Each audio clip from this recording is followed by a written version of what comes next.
J'ai essayé, personne d'autre ne l'a fait, dira Vladimir Boukhovski. Voilà donc pour ce film, essayer de juger et punir les crimes, les exactions d'un régime qui l'aura laissé des années en prison, lui, le monument de la dissidence soviétique. Bonjour Anissé Lepors. Bonjour. Bienvenue à vous, on est ravis de vous recevoir. Vous êtes entré dans l'histoire comme l'un des 4 communistes à participer à un gouvernement français depuis l'après-guerre. Vous avez été ministre chargé de la fonction publique et des réformes administratives sous les gouvernements Mauroy 2 et 3, donc 1981-1984. Vous avez été sénateur et conseiller général des Hauts-de-Seine.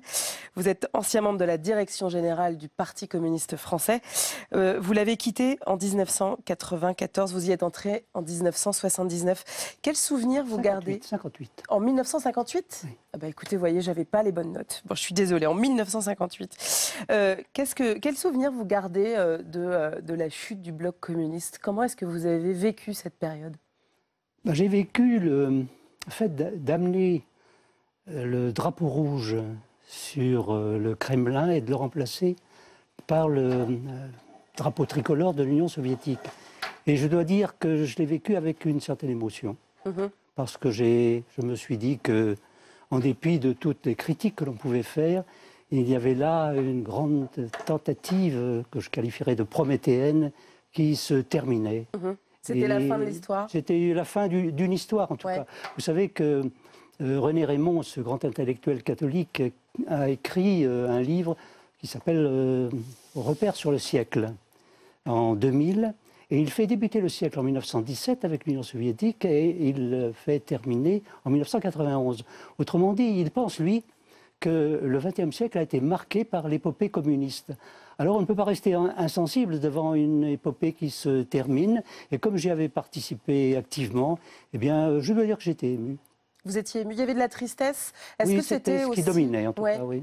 Quand on y entre, effectivement, à la fin des années 50, c'est aussi l'histoire de votre vie qui, à un moment, trouve... c'est un engagement, si vous voulez. C'est un engagement et c'est aussi dans la filiation de tous ceux qui, pendant la Deuxième Guerre mondiale, ont combattu le nazisme. Il y a des millions de communistes et de démocrates qui sont morts pour cet idéal. Et c'est pour ça que ça n'est pas comparable avec l'histoire du nazisme. C'est qu'il y a des gens qui ont cru à cet idéal, qui était un idéal d'émancipation de l'homme, d'arrachage à toute transcendance. Un monde où c'était l'homme lui-même qui faisait son destin. Mais quand on parle aujourd'hui de crimes du régime communiste, on se souvient tous, 1997, la sortie du livre co-dirigé par Stéphane Courtois, qu'on va recevoir tout à l'heure dans notre débat, sur les crimes, les exactions du régime, sur les millions de morts des différents régimes communistes dans le monde. Ça avait fait une polémique absolument énorme en 97. Là, comment vous l'avez vécu? Est-ce que c'est un faux procès, selon vous, de dire que le communisme égale le nazisme en termes d'exactions? Non, ça n'est pas un faux procès. Soyons clairs. Il y a la thèse classique, disons, il y a eu 2 totalitarismes majeurs au XXe siècle, le nazisme et le communisme. Est-ce que ce sont 2 totalitarismes? Oui. Est-ce qu'il y a eu des crimes de l'un et de l'autre? Oui, en très grand nombre. Et tout ça est condamnable. Sauf qu'il faut pousser plus loin la recherche historique au-delà de la polémique. Le philosophe Marcel Gauchet considère bien qu'il s'agit de 2 totalitarismes. Mais il dit le premier, le nazisme, était fondé sur la race, tandis que le communisme était fondé sur la classe. Alors évidemment, la classe était utilisée pour justifier la dictature du prolétariat. Mais entre la race et la classe, il n'y a pas équivalence. Dans un cas, il s'agissait... Mais il y a aussi une forme d'extermination. Bien sûr, bien sûr. Non, sur les crimes, il n'y a pas de problème. C'est condamnable, c'est inadmissible. Mais il n'en reste pas moins que de faire référence à la classe pour justifier cette épopée communiste, à mon avis, montre que ça n'est pas simple. Que dire du comportement, de la manière dont le Parti communiste français a vécu cette période et a vécu justement la révélation de tous ces crimes? On n'a pas voulu voir aussi pendant longtemps. Oui, mais ça m'amène à faire la critique principale que je fais à ce documentaire, qui est d'avoir passé le personnage de Gorbatchev sous silence pratiquement, alors que c'est le personnage principal de l'affaire. Depuis 1985, il avait mis en route, sous les noms de Glasnost et de Perestroïka, un processus de démocratisation de la société soviétique. Ce qui a permis d'ailleurs à l'URSS de s'effondrer sans qu'il y ait de violence particulière. Avec, je ne sais pas s'il aurait réussi, hein, mais avec l'idée que, plutôt que de parler de classe ouvrière, il parlait des forces du travail et de la création. Il minimisait le rôle dirigeant du parti. Et beaucoup de ces déclarations, elles semblaient aller vers un pluralisme assumé. Et le Parti communiste, eh bien, il était plutôt sur des lignes traditionnelles. Et en particulier, il n'appréciait pas Gorbatchev. Parce que Gorbatchev mettait en cause le rôle dirigeant du Parti communiste, ce qui avait un écho à l'intérieur du Parti communiste français. Il mettait en cause une certaine interprétation stricte du marxisme. Et il semblait, au-delà de la classe ouvrière, parler d'autres couches que le Parti communiste français ne considérait pas comme véritablement révolutionnaires. Ce qui fait qu'il n'aimait pas. Il y a toute une série d'anecdotes qui couraient sur Gorbatchev. On disait, mais il croit qu'il va changer le monde avec ses nouvelles idées, alors qu'il n'est pas capable de donner du saucisson à tout le monde dans la population. Vous voyez, j'ai entendu ça dans les couloirs de la place du colonel Fabien. Et bien alors justement, vous avez écrit en 1994, pendant la mue, Le serpent est aveugle, chronique d'une différence. C'était donc aux éditions Albin Michel, et vous racontez justement tout cela de l'intérieur. Pourquoi vous avez décidé de quitter le Parti communiste à ce moment-là? Écoutez, j'avais un statut spécial au Parti communiste. J'étais considéré comme un intellectuel, donc qui n'avait pas vocation à exercer le pouvoir, parce que dans les partis communistes, c'était comme ça. Il y avait les intellectuels qu'on gratifiait de certains honneurs, le cas échéant, et puis il y avait les gens qui étaient issus de la classe ouvrière et qui, eux, avaient le pouvoir ou avaient vocation à avoir ce pouvoir, qui était légitime pour ces raisons de classe, en quelque sorte.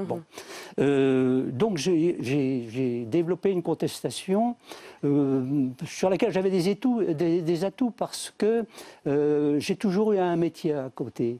Et au plus fort de la contestation, j'étais membre du Conseil d'État. Donc j'étais libre dans un très grand nombre de dimensions, disons les choses simplement, financièrement, intellectuellement, familialement. Vous aviez à l'époque senti que le PCF entrait dans une phase de déclin? Bien sûr, bien sûr. On se rendait compte d'ailleurs avec mes camarades qu'ils allaient effectivement dans le mur en poursuivant de cette façon. Ce qui fait que Georges Marchais, qui était quelqu'un qui sentait bien la situation quand même, j'avais posé 3 revendications. Je n'entre pas dans le détail. Et dans les mois qui ont suivi, il m'a donné entièrement satisfaction. Alors j'aurais pu me prévaloir au congrès suivant en disant, vous voyez bien, j'avais raison de revendiquer puisque la direction m'a donné raison. Mais à ce moment-là, je me suis dit, m'est revenue cette fameuse phrase, vous savez, tout changer pour que rien ne change. Et je me suis dit qu'en me donnant satisfaction, finalement, c'était une manière de ne pas résoudre les problèmes au fond. C'est-à-dire, on abolissait le centralisme démocratique, mais on continuait à fonctionner de la même façon. Voyez, par exemple. Qui explique encore, selon vous, aujourd'hui, le déclin Non, aujourd'hui, si vous voulez, depuis décembre 91, depuis qu'on a amené le drapeau rouge et qu'on a mis le drapeau russe, depuis que l'URSS a disparu, le Parti communiste a vu son déclin s'accélérer jusqu'à être aujourd'hui un parti qui n'a plus véritablement de doctrine, qui n'a plus ni philosophie, ni théorie, si vous voulez, qui n'a plus non plus d'organisation de la même efficacité, même si on pouvait la critiquer en raison de sa rigidité. Donc, qui n'a plus non plus de liaison, par exemple la liaison que le Parti communiste avait avec la CGT et au-delà avec le monde du travail. Tout cela a disparu. Ce qui fait que c'est assez largement une coquille vide aujourd'hui. Alors, elle continue de subsister parce que, vous savez, les sigles durent longtemps, quoi, hein. Il y a encore des radicaux dans notre pays et je crois que ça pourra continuer comme ça. Mais en l'état et en la forme, le Parti communiste n'a pas d'avenir à partir de l'état des lieux que l'on peut constater aujourd'hui. Merci beaucoup, Anicet Le Pors, d'être venu justement nous expliquer tout ça. Je rappelle votre ouvrage « Pendant la mue, le serpent est aveugle, chronique d'une différence », c'est paru chez Albin Michel. Nous allons débattre avec mes invités de justement, faut-il ou non mettre en place un procès du communisme plus de 100 ans après la révolution d'octobre et à quelques semaines des élections en Russie. Plonger dans l'héritage et la mémoire du régime communiste. Faut-il un Nuremberg du communisme et pourquoi? Faut-il juger les crimes d'un régime politique ou d'une idéologie? Que reste-t-il de l'URSS dans la Russie d'aujourd'hui, dirigée d'une main de fer par Vladimir Poutine? Je vais poser la question à mes invités. Stéphane Courtois, bonjour. Bienvenue à vous. Vous êtes historien du communisme, vous êtes directeur de recherche honoraire au CNRS. Vous avez écrit Lénine, l'inventeur du totalitarisme aux éditions Perrin. C'est publié en septembre 2017 et vous avez co-dirigé le livre noir du communisme qui avait été publié en 1997 et on se souvient à quel point il avait fait du bruit. Voilà. Un peu chaud. Effectivement, on en parlera. En face de vous, Jean-Michel Carré. Bonjour et bienvenue à vous. Vous êtes documentariste. Vous avez réalisé Poutine, le nouvel empire en 2015, entre autres. Et vous avez beaucoup travaillé sur la Russie et la Chine. Est-ce qu'on pourrait dire de vous que vous étiez maoïste libertaire? Oui, tout à fait. Oui, vous l'êtes toujours? Oui, mais enfin, c'est vrai, c'est bien de se rappeler d'où on vient et qu'est-ce qui vous a politisé. Mais je suis plutôt libertaire. Bon. Enfin, Jean Radvani, bonjour. Vous êtes spécialiste de la géographie et de la géopolitique de la Russie et des États post-soviétiques. Vous êtes co-directeur du CREU, le Centre de recherche Europe-Eurasie à l'INALCO. Et vous avez écrit Retour d'une autre Russie, une plongée dans le pays de Poutine aux éditions Le Bord de l'eau en 2013. Et La Russie entre peur et défi, coécrit avec Marlène Laruelle en 2016. Chez Armand Collin, bienvenue à vous. Peut-être un mot sur ce film. On voit à quel point Vladimir Boukhovski, qui est cet opposant de toujours en fait au régime russe, a essayé envers et contre tout de monter ce Nuremberg du communisme. Est-ce que vous diriez, Stéphane Courtois, qu'il a gagné la partie ou est-ce que c'était un simulacre de procès? Non, il a perdu la partie puisqu'il n'y a pas eu de Nuremberg du communisme. En même temps, il a tenté. Et en même temps, est-ce qu'il était possible que ça aboutisse? Personnellement, je ne le crois pas parce que, bon... quand on dit le Nuremberg, on pense à des choses très précises, qui sont évidemment le procès de Nuremberg contre les dirigeants nazis, et qui s'est déroulé dans un contexte totalement différent de la situation en Russie ou en ex-Union soviétique en 1991, 92, 93. À Nuremberg, il y avait des vainqueurs d'un côté, les vaincus de l'autre. Les choses étaient très claires. Les Allemands d'un côté, nazis, les Anglais, les Américains, les Soviétiques, les Français de l'autre. Bon, il y avait... Et puis alors, surtout, ça se passait, si je puis dire, sans jeu de mots, à chaud. C'est-à-dire que la guerre venait de se terminer, on avait attrapé ces gens-là, on avait une quantité considérable de preuves de leurs crimes, qui étaient gigantesques. Dans le cas de l'ex-Union soviétique en 1991, 92, 93, on n'est pas du tout dans cette situation. Il n'y a pas de défaite militaire, il y a un effondrement d'un régime et en même temps, où sont les bourreaux, où sont les victimes? C'est très difficile à dire puisque il y a beaucoup de gens qui ont été... parfois du côté des bourreaux, ensuite du côté des victimes, etc.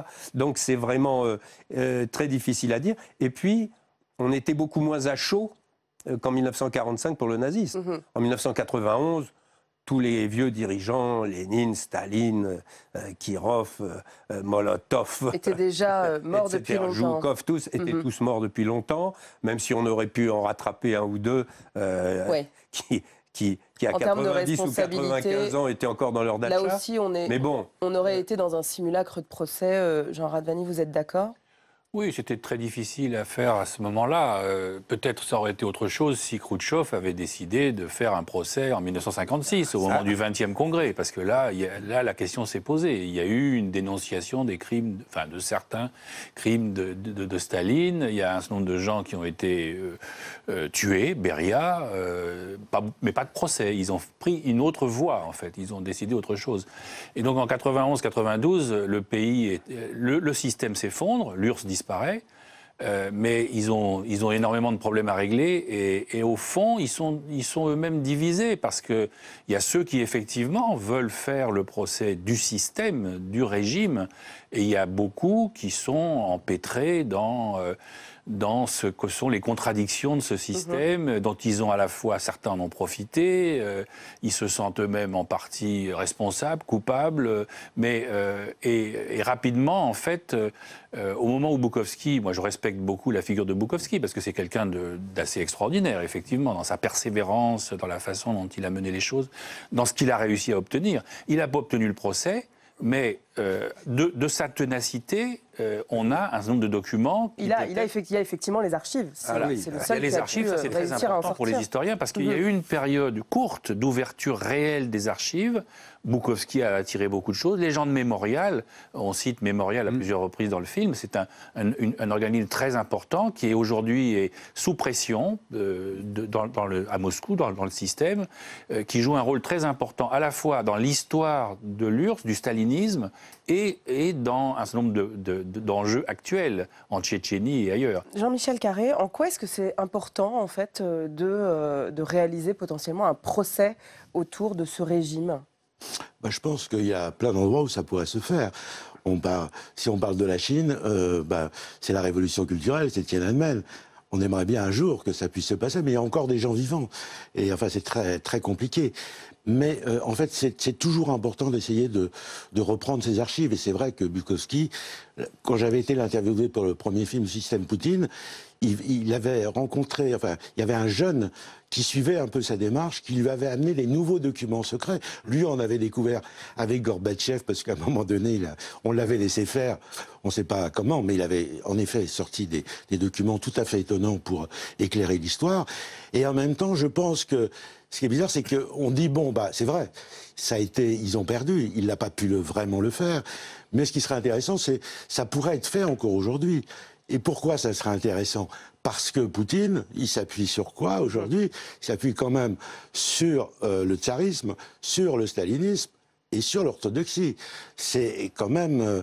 donc ça serait intéressant, il y a un héritage quelque part. Il joue avec le Parti communiste aussi, qui ne parle pas beaucoup à la Duma, je veux dire, qui sont à l'Assemblée nationale, qui suit Poutine. Donc ça serait encore intéressant de sortir. Mais il y a quand même toujours ces 17% qui lui sont Absolument. accordés. Ouais. Jean Radvani.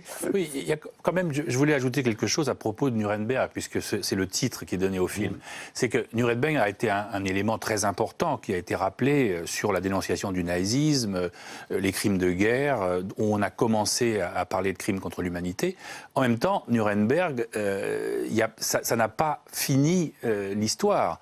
C'est-à-dire que pendant des années encore ensuite, en République fédérale d'Allemagne, des nazis ont été intégrés à des plus hauts postes du pouvoir. Il a fallu attendre longtemps avant qu'il y ait d'autres... Alors il y a eu toute une série de cascades de procès après Nuremberg. Il y a eu les chasseurs de nazis, il a fallu aller les chercher en Amérique latine. Et il a fallu attendre longtemps. Lisez la disparition de Mengele. Oui. C'est quand même fascinant la façon dont des services allemands, américains ont protégé des nazis, etc. Oui. Et en France, au fond, il y a quand même aussi... C'est-à-dire que ce que je veux dire par là, c'est que c'est pas facile de s'attaquer à sa propre histoire de façon fondamentale. En France, ma foi, les collabos, il y a eu quelques procès, il y a eu un certain nombre de gens qui ont été exécutés, et puis il y en a beaucoup. Après, il y en a qui ont été graciés, comme Pétain par le général de Gaulle, etc., etc. Donc c'est des choses difficiles. Quand on a un bloc d'histoire comme ça, aussi important, aussi contradictoire, ce n'est pas facile de s'y attaquer. Et je pense que les Russes n'en ont pas fini, c'est sûr, avec leur propre histoire du XXe siècle. Alors, 1997, on s'en souvient tous, enfin moi du moins je m'en souviens du pavé dans la mare, de ce livre noir du communisme que vous avez... Ou dans la vitrine. Ou dans la vitrine, effectivement, que vous avez dirigé. On vous accuse à l'époque de faire un parallèle entre les crimes du régime nazi, enfin du nazisme, et du communisme, de faire le procès d'une idéologie et non pas d'un régime. 20 ans plus tard, qu'est-ce que vous avez à dire aujourd'hui de cette polémique de l'époque ? Est-ce que vous assumez effectivement ce parallèle ? Non, mais bon, il y a eu une polémique... en grande partie politique et idéologique, donc assez caricaturale. Il est évident qu'il est difficile de ne pas faire une comparaison quand on a un régime comme le régime nazi avec tous les crimes qu'on connaît, et qu'en face on a un régime comme le régime communiste soviétique, et déjà sous Lénine, et ensuite sous Staline, et ça continuait quand même en partie sous Brejnev, qui lui aussi a commis des crimes gigantesques, des crimes de masse, des crimes contre l'humanité. Donc On n'a pas 25 000 exemples dans la première moitié du XXe siècle de ce type de comportement d'un régime politique. Donc inévitablement, on est amené à faire la comparaison, encore que dans le livre noir, elle était faite en 3 lignes. Jean Radvani, sur la position du Parti communiste français, etc., il y a eu aussi un petit retard à l'allumage sur la dénonciation, ou tout du moins, au moins le constat de la réalité de ces crimes. C'est le moins qu'on puisse dire. C'est sûr que le fait que le Parti communiste français ait nié l'existence du rapport secret de Khrouchtchev, c'est quand même quelque chose d'extraordinaire, puisqu'ils étaient présents à Moscou, ils ont entendu, ou plus exactement, ils ont eu immédiatement connaissance du texte, et ils n'ont pas voulu le reconnaître. C'est quelque chose. Et ça agitait profondément. Alors pour nos téléspectateurs, du coup, qu'est-ce qu'il y avait dans ce rapport ? Dans ce rapport secret, dit secret, puisque les soviétiques eux-mêmes ne l'ont pas publié à ce moment-là. D'accord. C'est pour ça qu'on l'appelait secret. Il a été lu à huis clos par Khrouchtchev pour dénoncer les crimes de Staline. Il dénonçait les faux procès, les fausses preuves, la façon dont le goulag avait été monté. Il dénonce beaucoup de choses. La réalité, beaucoup de réalité du régime stalinien.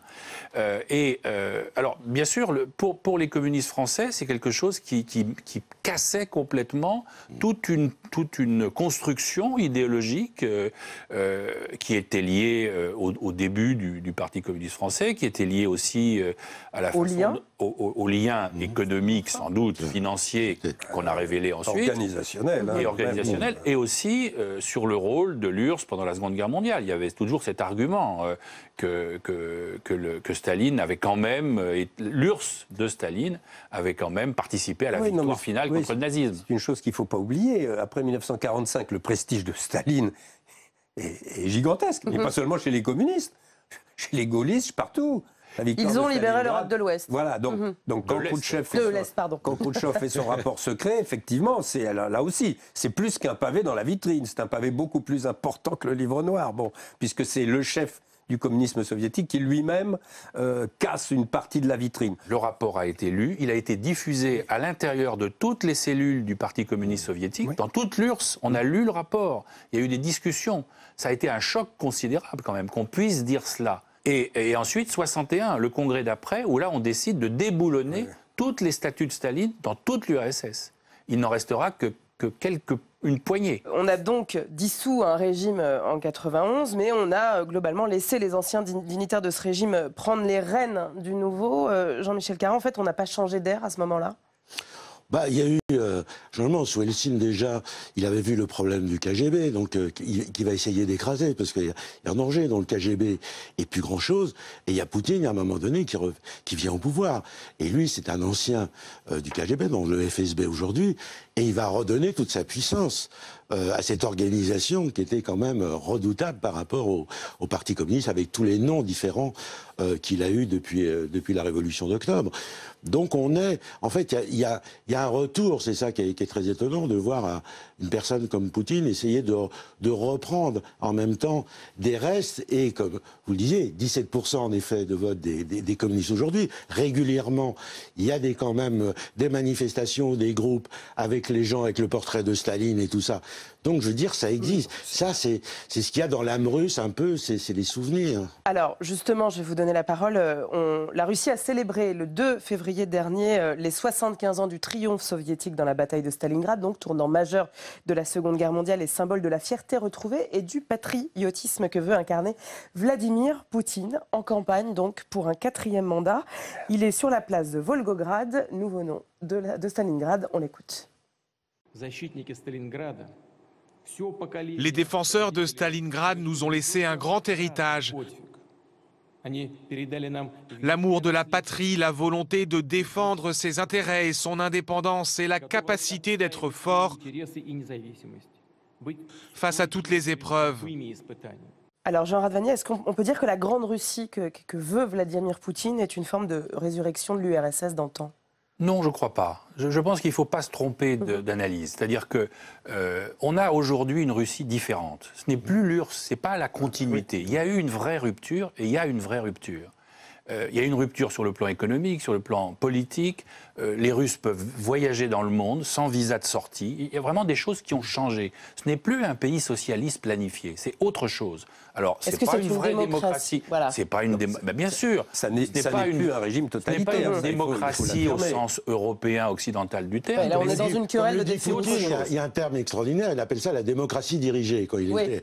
Je veux dire, on se demande comment il a. C'est autre chose. Mais par contre, là où il y a un débat très important, c'est que Vladimir Poutine, en construisant, en essayant de stabiliser ce pays, la Russie d'aujourd'hui, qui n'est plus l'URSS, il utilise des instruments, et ces instruments, ils sont divers. C'est le sport, l'olympisme, c'est la nature, les animaux, la richesse, etc. Et c'est l'histoire. Et l'histoire, la religion, très important, et l'histoire.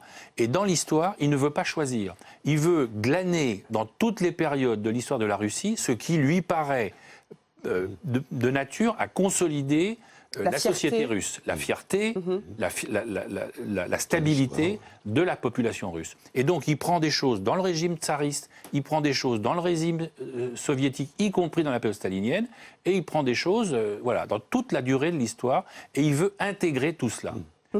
Mais Stéphane Courtois, quand on voit les visées qu'on pourrait qualifier d'expansionnistes, que ce soit donc en Ukraine, en Crimée, on a eu la Géorgie, le soutien à Bachar el-Assad, etc. Comment qualifier en fait justement cette attitude de Vladimir Poutine? Est-ce qu'il y a une forme de tsarisme déguisé derrière cette expansion? Le problème de Poutine, c'est sa personne même. C'est-à-dire que d'un seul coup, on a vu émerger un personnage totalement inconnu qui s'est retrouvé au sommet et qui y est toujours. Qui est quand même un ancien du KGB, au passage. Donc quand j'ai vu émerger cette figure, comme je connais bien Boukowski, je lui ai dit, qu'est-ce qui se passe? Il m'a dit, mais tu es complètement stupide, tu n'as pas compris qu'au-dessus des colonels du KGB, il y a des généraux. Je dis, oui, ça c'est logique. Bon, donc en réalité, Poutine a été envoyé en mission.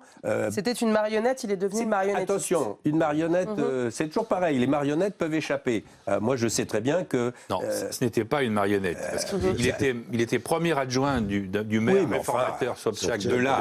Non, mais on sait très bien comment il a sauvé Eltsine et comment il a obtenu son poste. Bon, avec une opération de chantage sexuel et une cassette à la télévision. Bon, maintenant, il est confronté à un autre problème, qui est de redresser un grand pays qui s'est effondré.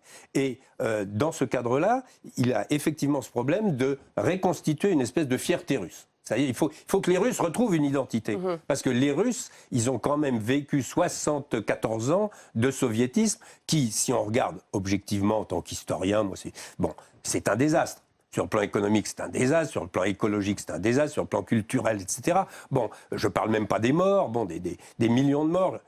Parce qu'on peut estimer qu'il y a eu à peu près 20 millions de morts de répression, mais Goulag, etc. Alors après, mais ensuite, il y a eu 27 millions de morts de la guerre. Pour ne pas aller dans votre sens, il y a quand même des jeunes qui sont nés après la fin de l'URSS et qui sont aussi en fait dans cette volonté de revenir sur une humiliation qui serait potentiellement celle de la fin de l'URSS. Un jeune Russe aujourd'hui de 20 ans, de quoi peut-il être fier de son pays? C'est ça la question, c'est pas plus compliqué que ça. Donc Poutine essaye de construire un récit où il met des morceaux, les uns et les autres, et évidemment, il essaye d'évacuer d'autres morceaux. Mais on a bien vu que pour le centenaire de la Révolution d'octobre, ça le dérange.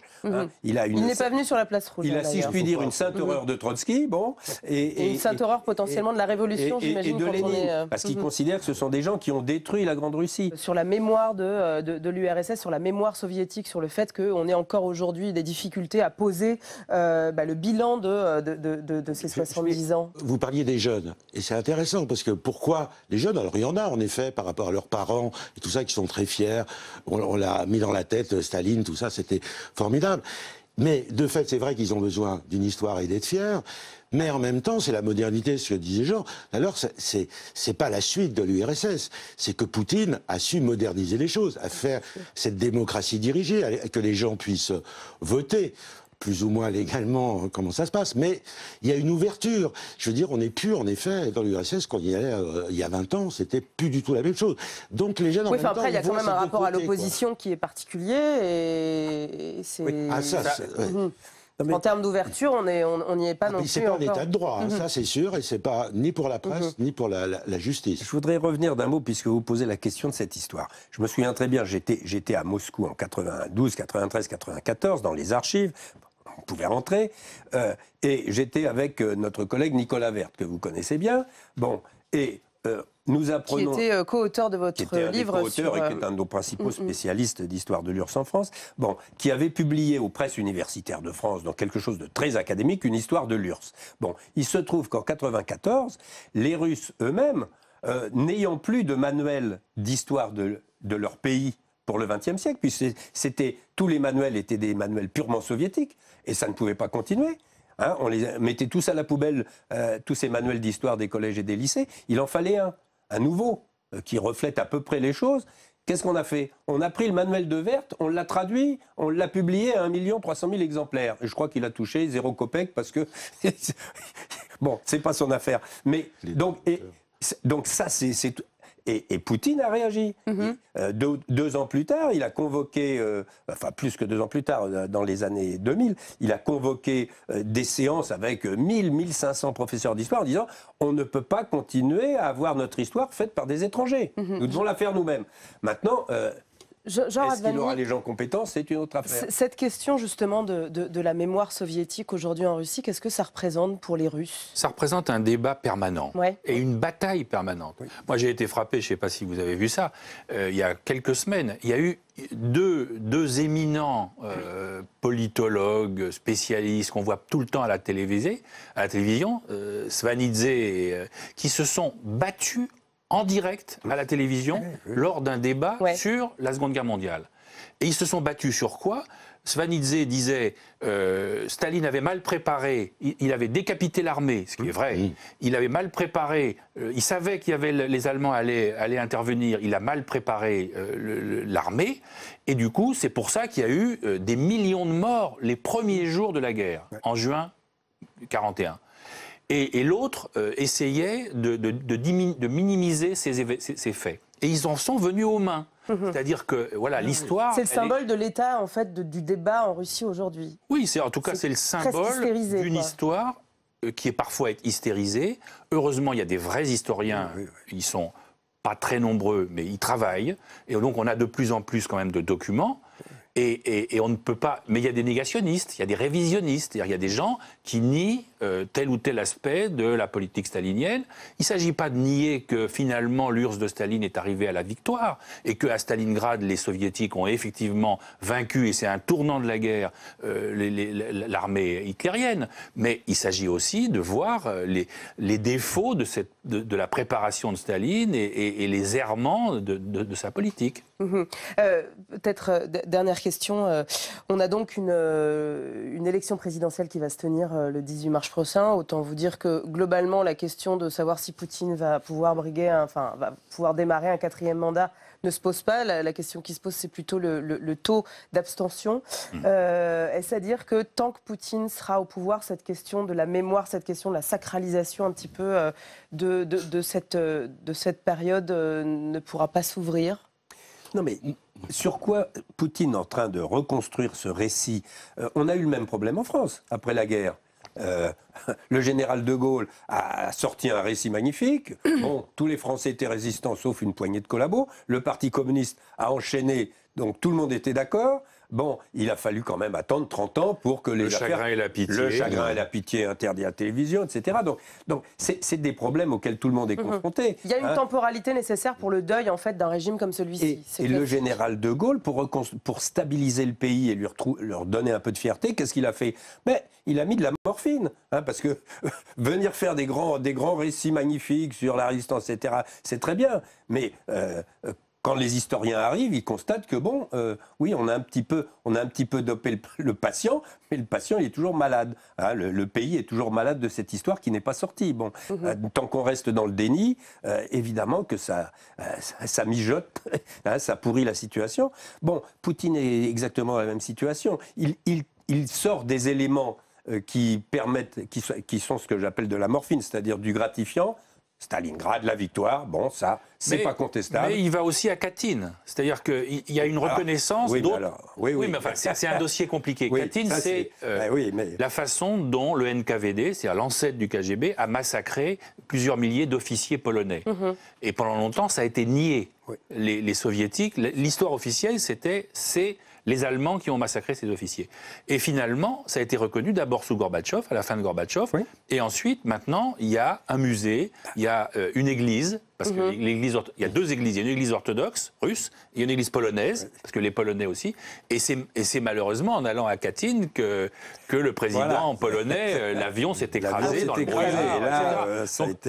C'est pour ça que cette histoire, elle est en train encore d'être... De se faire. Oui, de se faire et de remuer. Il est logique qu'à peine 30 ans plus tard, finalement, on n'ait pas encore fait le deuil, et pour le coup... Non, mais c'est pas près d'être fait, parce qu'on l'a vu au 70e anniversaire de la fin de la guerre, je crois que c'est 70e, je veux dire, Poutine devant, je ne sais plus comment s'appelait le régiment, avec 250 000 personnes, chacun tenant la photo de son père ou de son grand-père, et Poutine, avec aussi la photo de son père. Donc, je veux dire, ça reste toujours... de la Deuxième Guerre mondiale en dur, c'est très importante. Tant qu'effectivement, tout le monde ne sera pas enterré, on aura des difficultés à regarder cette histoire de manière... on se bagarre encore sur l'esclavage, ou la Révolution française. Donc, c'est des choses de longue durée, ce qui est certain. Et un régime aussi exceptionnel que le régime soviétique, qui a duré quand même 70 ans, il est assez logique que 25 ans après, on en soit encore à fouiller les décombres. Bon, écoutez, merci en tout cas de nous avoir éclairé sur cette question. Je rappelle quelques livres pour aller un peu plus loin. Donc, Lénine, l'inventeur du totalitarisme, c'est votre ouvrage, Stéphane Courtois. C'est paru aux éditions Perrin en septembre 2017. Au cœur du Kremlin, des tsars rouges à Poutine, c'est Vladimir Fedorovski, ancien diplomate et auteur, bien entendu, donc des tsars rouges à Poutine, c'est aux éditions Stock. Retour d'une autre Russie, une plongée dans le pays de Poutine, Jean Radvani, c'est vous qui l'avez écrit aux éditions Le Bord de l'eau en 2013. Enfin, si on veut sortir un petit peu de tout ça, La petite communiste qui ne souriait jamais de Lola Lafont aux éditions Actes Sud en 2014. Et on parlait de la disparition de Joseph Mengele tout à l'heure, donc c'est le prix Renaudot. Vous pouvez revoir documentaires et débats sur notre site internet publicsena.fr. Vous pouvez bien entendu réagir et commenter sur notre hashtag UMED. Merci à Aurélie Dafas et à Amélia Morgadi d'avoir préparé cette émission. On se retrouve bien entendu la semaine prochaine pour interroger notre monde en doc. Très belle semaine à tous. Ciao.